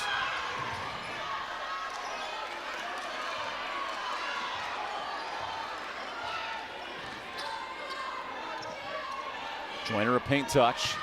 Good position for Joyner. Lays another one in. She's up to 16. And I love that matchup inside. It's a battle of who's getting position first. Fourth straight in double figures. Perriman beats her down. That's a nice bucket, taking advantage of the slower Joyner. And that's the versatility she has as a stretch forward, able to make up her own shot from the top of the key.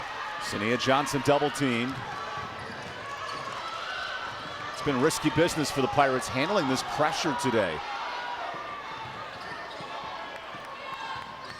Hutton on the Clack matchup. That's the reason she's been living in the paint. No look. A block and a foul on Cartwright. Good back cut by Hurt. And it's the backside movement that makes this play possible. Joyner fighting for her position inside. When she gets that ball and she's determined to put it in, it's getting in that basket. But Perriman on the other side, a versatile forward. And fast on her feet, one pump fake will get Joyner off her feet. Free throws for Jayla Hurt. 2 in double figures for the Pirates. Hurt just got on the board earlier this quarter. And we noted when she's shooting the ball well, this team's dangerous. Today she's 1 of 7. They're doing the little things for East Carolina today. And for Jayla Hurt, it's all about confidence. Coach McNeil has the confidence in her. It's for her to believe it in herself. She said she's her hardest critic, has had games with 25 points and then 0 points in back-to-back games. Such a weird conundrum if you're the standout sophomore. It's been a lot of teammates on this floor for the Pirates. It's just on and off, on and off. But when you get later into the season, you all got to be on. It's a big reason why the Pirates are 12 and 11 at this point in the year, as Paige Crawford's had no space against this Pirate defense. Bradley. Crawford inside, a reach-in foul on Hurt. And now free throws here for Tulsa. Or pardon me, 1 foul away from the bonus. And they're not making it easy for her. And that's exactly what you want to do. I think our lead ref heard me. She walked in the lane like there was the bonus. As Jade Tillman comes in defensively for Jayla Hurt. Just picked up her 3rd foul. We got a little bit of a jumbo lineup here. Tillman kind of a compliment to Hutton. So you got her instead of Hutton and Joyner and Weish on the floor. We'll call it the Bowberry Biscuit lineup here in North Carolina. There you go. Back inside, and a reach-in foul on Tillman underneath. So now we're in the bonus situation, both clubs.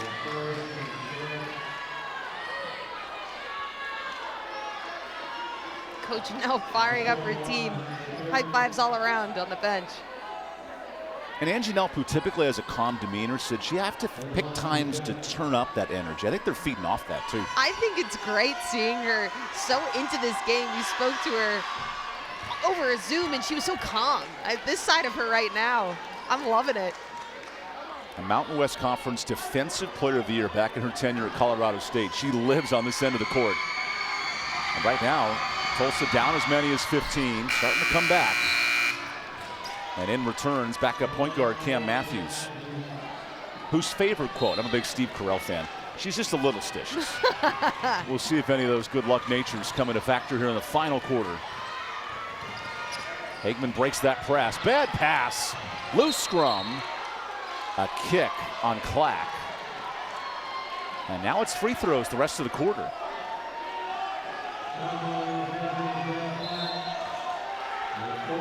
It's tough for Hageman. She is on the shorter side, so bringing the ball up, she's kind of blindly chucking it.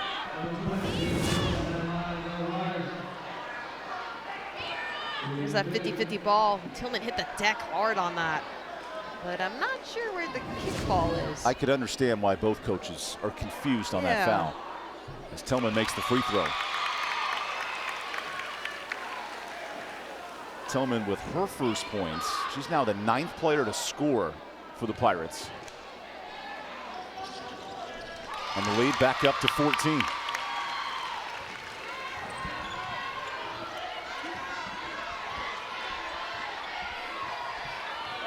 I think this Tulsa offense, if you really want to get going, the cuts are good and all, but the Pirates are like glue on these cuts. You got to get some mismatches, get some pick and rolls going. Matthews, good look. Clack! No good. Second ball off the mark. Couple of point-blank misses for Tulsa late in the quarter. And the Pirates maintaining a double-digit lead.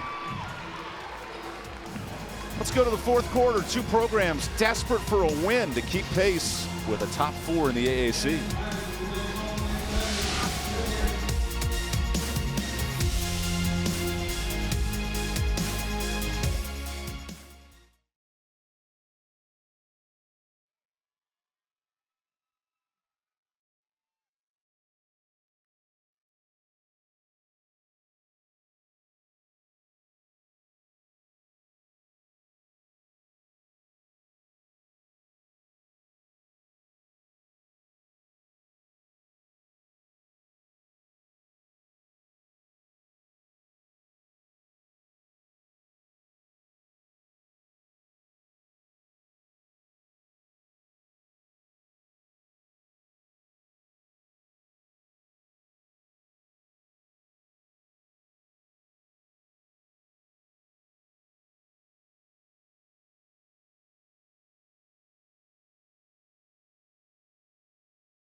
Welcome back to Greenville, North Carolina. 14-point lead for the Pirates. And that third quarter, a big difference, living in the paint for East Carolina.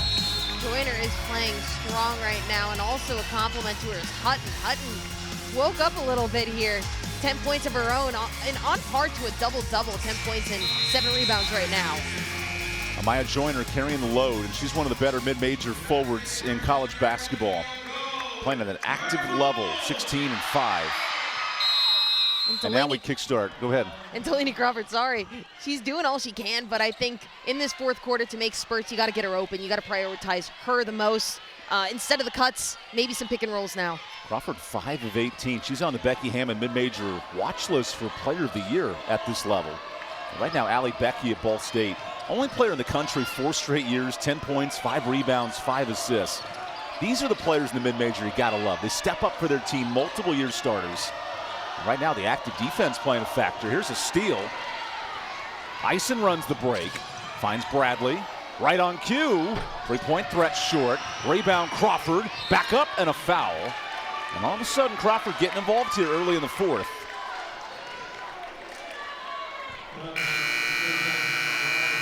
Looks like Hageman is slow to get up, but here's the play again. Following her shot, caught Hageman sleeping on that offensive rebound. Again, doing all she can. And Crawford's been held in check all day, right? 2 of 9 from 3. Typically, she makes 4 threes a game. And yet, Tulsa only down 14. This is far from over. They just saw Coach McNeil mouth to her team, not so happily, to box out. And these boards are going to say a lot moving forward as the game goes on. And that's where Tulsa's really good. Crawford over 80% from the free throw line. She's at 89%, second in the league.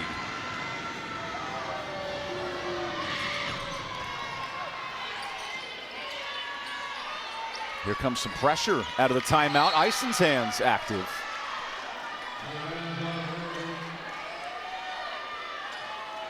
What does this activity do for Tulsa defensively?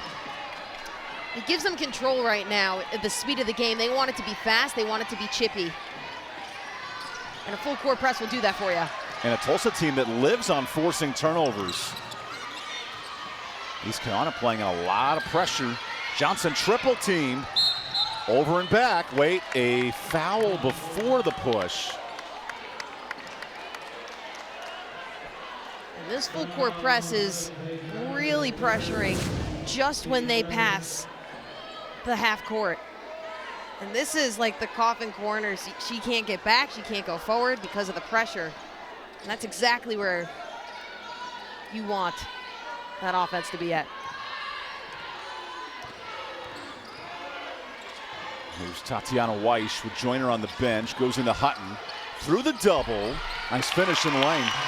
Hutton's got such a knack for scoring inside. So much body control in there, especially when there's a ton of physicality inside.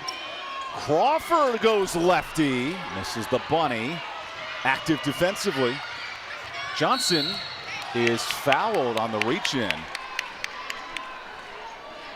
A lot of contact on Eisen. That's her third.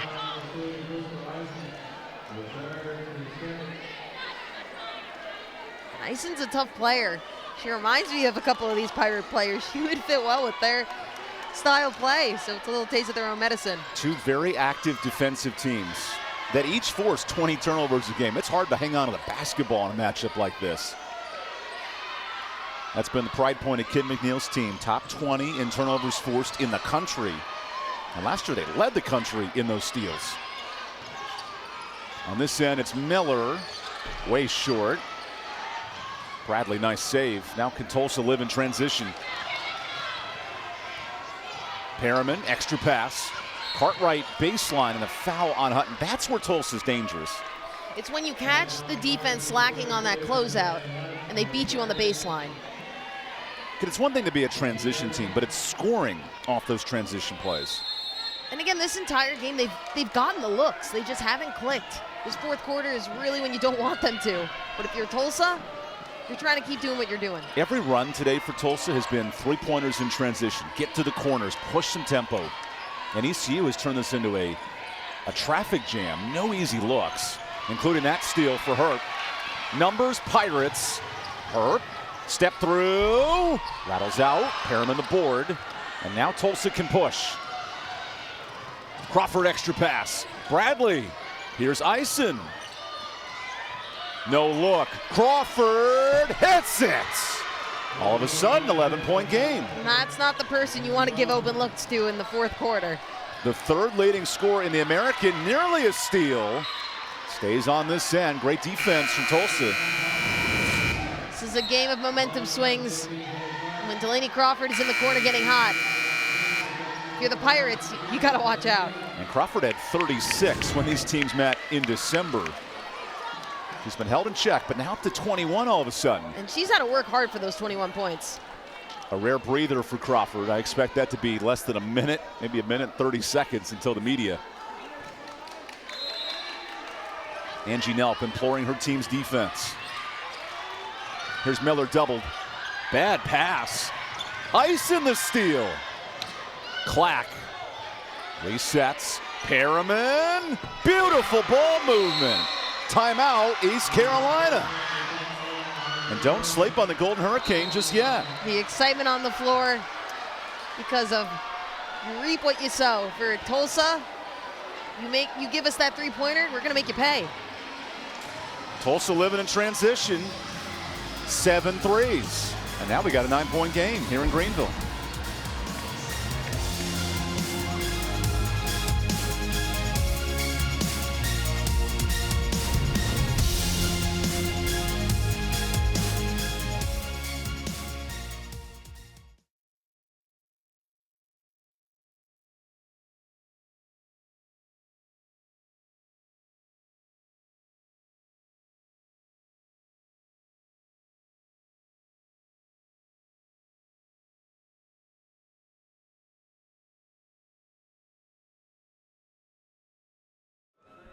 Can you hear me through the mic? You got me? I got y'all. Cool. Yeah, we can hear. All right, I'm coming back over. Thanks, Kyle.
Tulsa on a 6-0 run.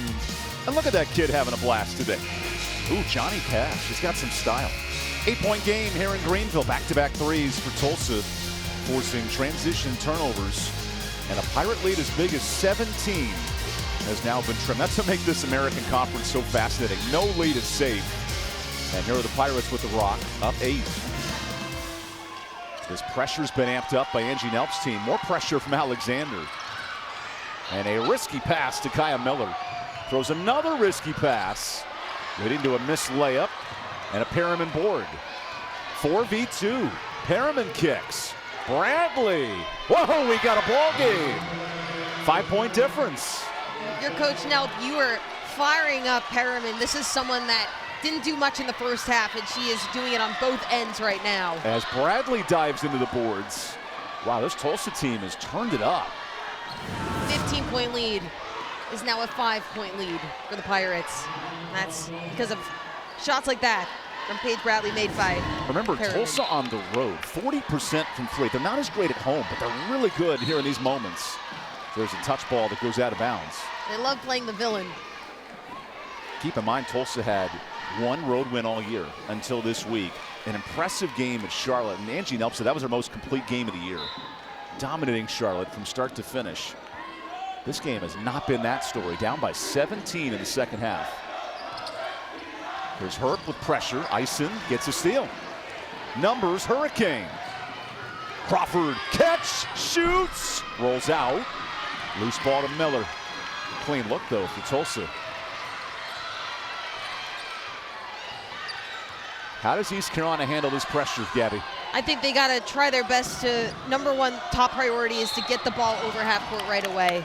A reach in on Perriman guarding Joyner. You can't give this Tulsa defense enough time to set up their press. And that press has forced 4 steals in the fourth quarter. Alexander subs out with 6:24 left. Herp dangerous to the midline. More active hands. Well, the Pirates got to be careful. 2.5-minute scoring drought for Kim McNeil's team. There's Miller. Clock to 3. Hagman 1. Heaves. Hagman hits. And that's a big shot for the freshman. Tulsa just on a 9-0 run. It's rain and triples here in Greenville. Ison outside. Crawford in her face. Wow. That is something she prides herself in. The top 3-point threat in the AAC, cooking. She knows she's doing the right thing when she's silencing crowds. Hagman heaving threes. Crawford chucking them up. It's a 3-point shootout. Halfway through this fourth quarter, 5-point game. Lead as big as 17 has dwindled. Jayla Herp in the zone. Good pass. Joyner creates a lot of space. Getting Joyner involved is going to be crucial. Joyner up to 16. Perriman calls it out, 1v1. Here's Ison, the speed threat. Clock to 10. Cartwright guarded tightly. Ison drives. Is that a jump ball? No, it's a foul. Foul on the floor. And neither team in the bonus just yet.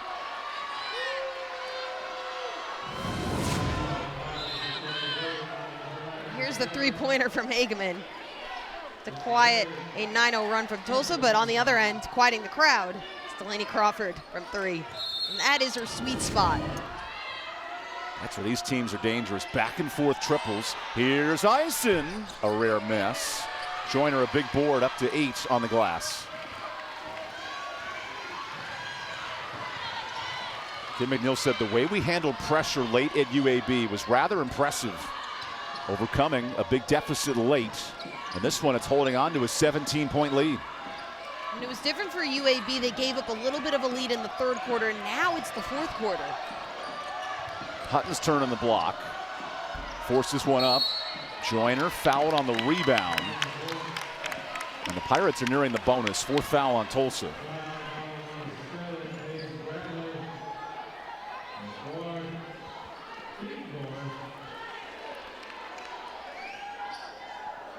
That player right there, 23 in the purple, or pardon me, in the pink today, has been a huge problem on the boards.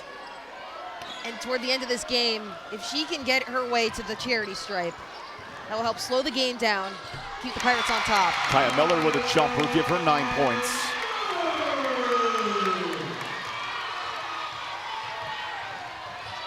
Bad pass for Perriman. Here's a Tulsa turnover at the wrong time.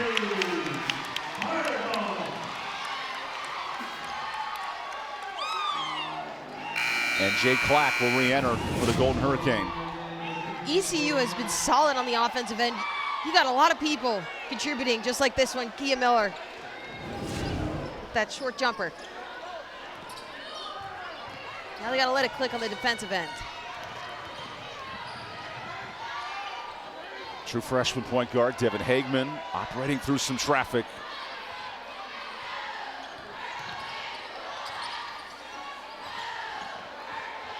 Tight defense here for Tulsa, down 9.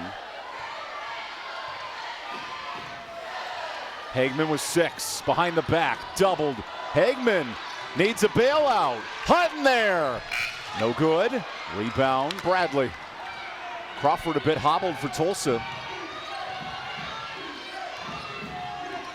This is where Tulsa's lived. 4 threes in the second half to come back. Clack on the switch. No space. Timeout. Angie knelt and Tulsa.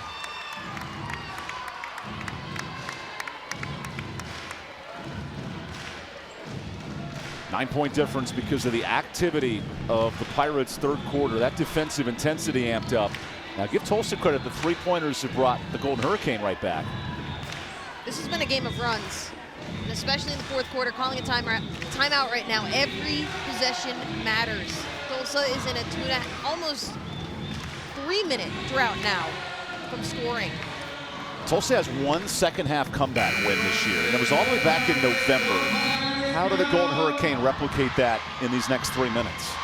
I think doing what they're doing on that press is going to be crucial. This Pirate team is not prepared for that aggression, and getting all of these second chances on the defensive end is going to help put things on offense. Very active fan base here at Minges Coliseum. A Pirate team that hasn't won back-to-back since the early stages of January. It's been an injury-filled last month for Kim McNeil's team, but this would be a signature home win as they check on a wet spot on the court.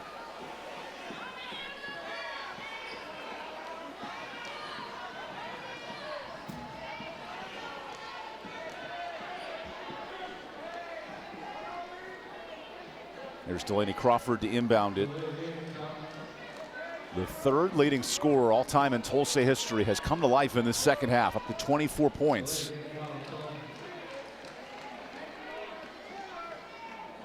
And we have a delay of game called against Tulsa. Now play continues.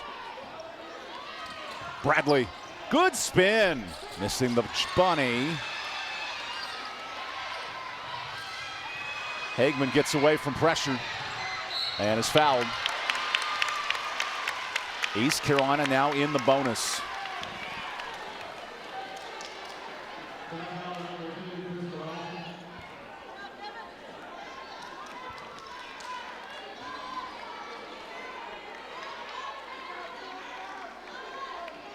Free throws here for Devin Hagman. Who has really grown up, developing in this point guard role. She has 7 assists today.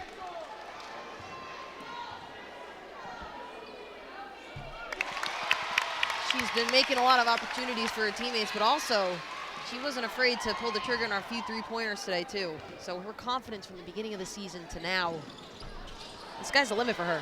Tip drill on the boards. Bradley to the floor. Now Tulsa regains it.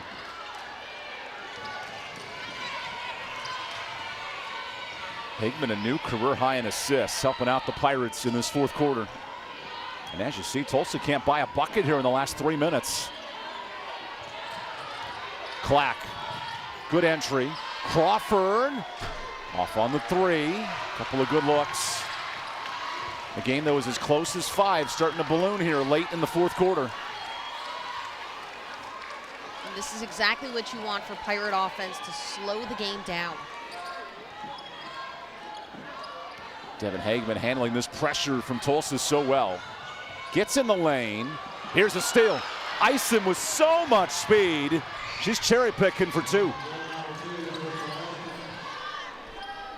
Speeds down the court and gets back into that full court press. Bad pass, Perriman steal.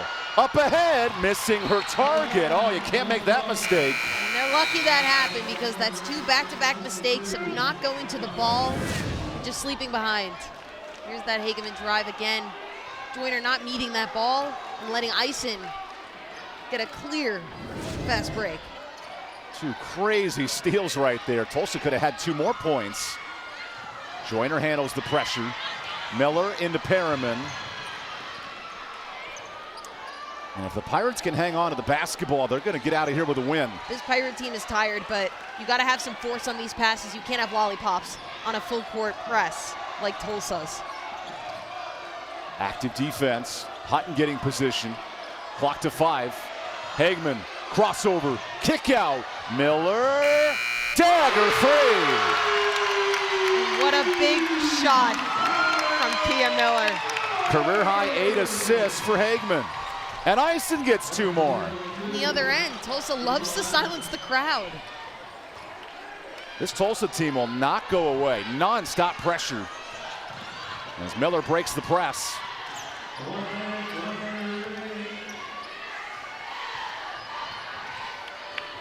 Joyner inside. The and 1 should secure it for East Carolina.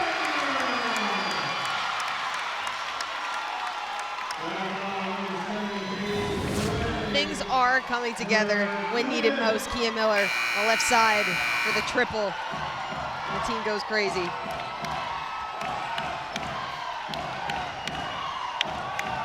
And what a response for Amaya Joyner. 20 points. Ever since the start of February, she's playing at the next level offensively. With the contribution, you got 3 people in double digits. Hutton, Kia Miller, and Joyner. That's how you win games, spreading out the ball. Kim McNeil, a lot of confidence in her junior from nearby Farmville. Back in the starting lineup. Amaya Joyner the last 2 games. And now has led to back-to-back wins here for East Carolina. Because anytime you wear the number 23 in this state of North Carolina, there is a lot of expectations. Big shoes to fill, that's for sure. She's delivered today, 21 and counting for Joyner. After 22 on Wednesday. Maddie Cartwright gets into the lane. And this game's far from over. More free throws for Tulsa.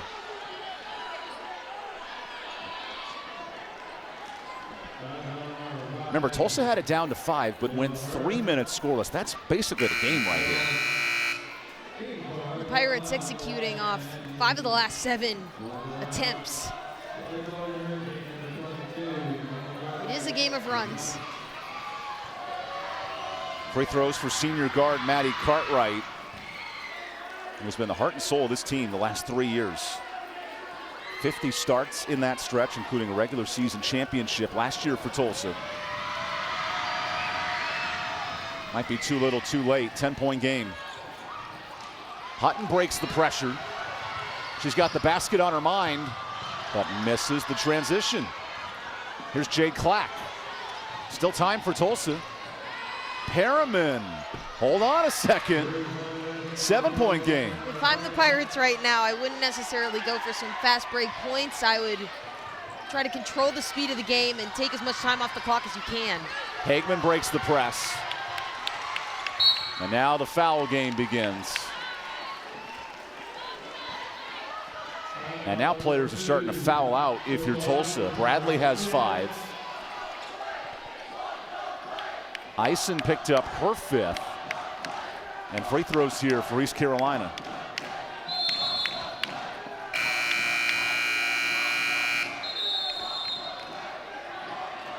Cartwright will re-enter for Tulsa.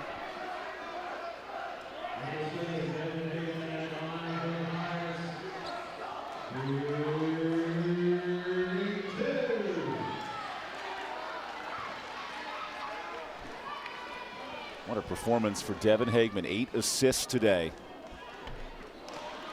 Although if these missed free throws keep going, this game's not over.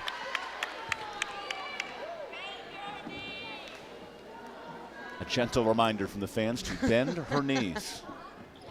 I think it worked. It did. It did. Timeout for Tulsa to advance the basketball.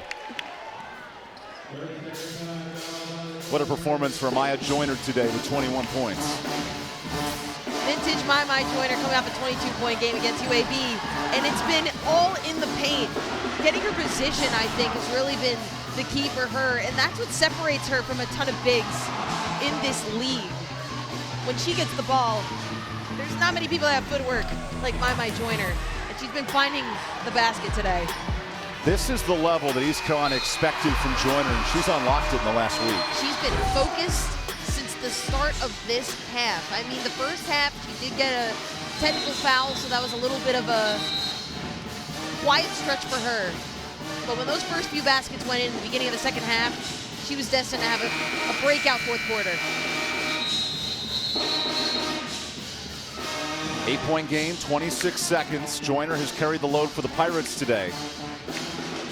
And a Tulsa team that's made 10 three-pointers. Might be too little, too late.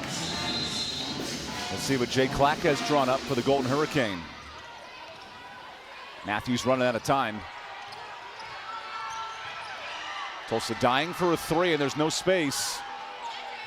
Crawford way deep, front rim, and that should do it. A foul. In an 8-point game, it's back in the hands of Hagman. As East Carolina now on its way to back-to-back wins, they gear up for a road test against top-ranked UTSA, who right now is in first place. Thanks to some words of encouragement and some spell check. I was waiting for that. Gotta love the kids.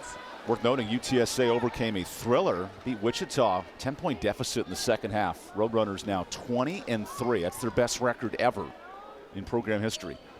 This league is a specialty in comebacks, that's for sure. So Hagman up to 9 points, and here's a timeout for Tulsa. Golden Hurricane, this road stretch does not get any easier. North Texas and Tulane the next 2 nights. Those are 2 of the top 4 teams in the league.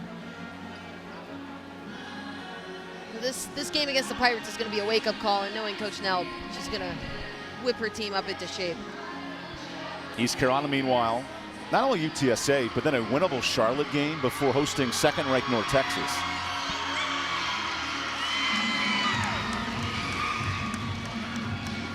What do you take from this performance if you're Kim McNeil moving forward? I'm more pleased that we finished out the third quarter, but you got to get all the quarters now, you know? They had the lead at 15, and giving up 10 points to make it a 5-point game in the fourth quarter is not something that's comfortable for a lot of coaches. Tulsa, meanwhile, this is a difficult stretch for Angie Nelp. We'll host the 2 top teams coming up, and then host South Florida to end the month on our way to a 6-6 record in league play.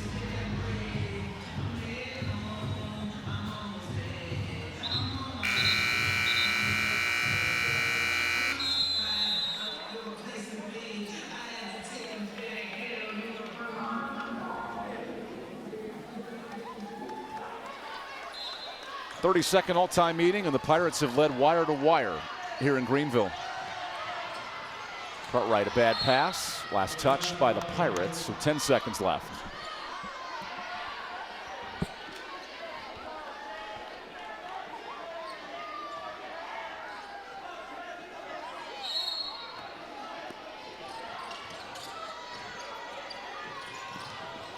Joyner, active hands, and then out of bounds. Well, her presence, a real factor for Maya Joyner. That's a very strategic move by Coach McNeil, putting her on the ball. There's no one you want more on the ball than a jumping Joyner. Full timeout for East Carolina.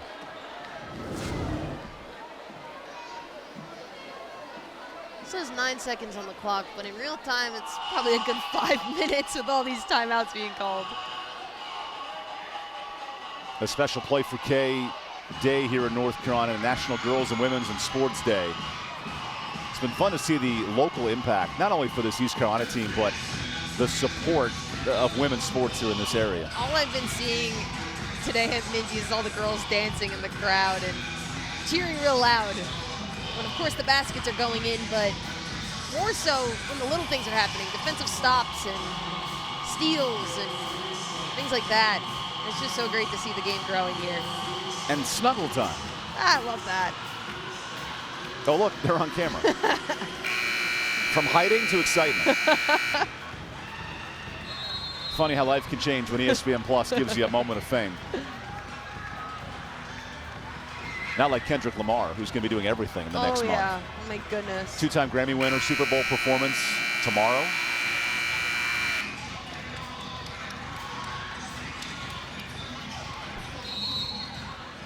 East Carolina an inbound away from closing out back-to-back wins. And how about this Pirate team back at home, 3 in double figures. Amaya Joyner drops 21. And the Pirates split the series with Tulsa here in the regular season. Kim McNeil's club, back-to-back wins. In a game of runs, but the Pirates stuck it out.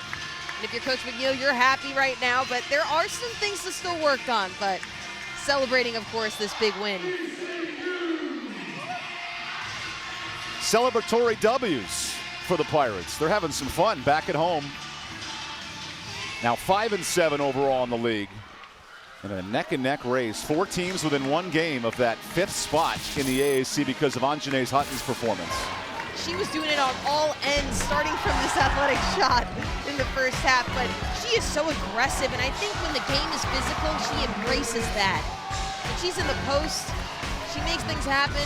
She's good with the outside shots as well. But what a performance for her. Showing some Anjanae Hutton highlights. First of all, the hair's perfect for Play for K-Day. Thank you. Like it.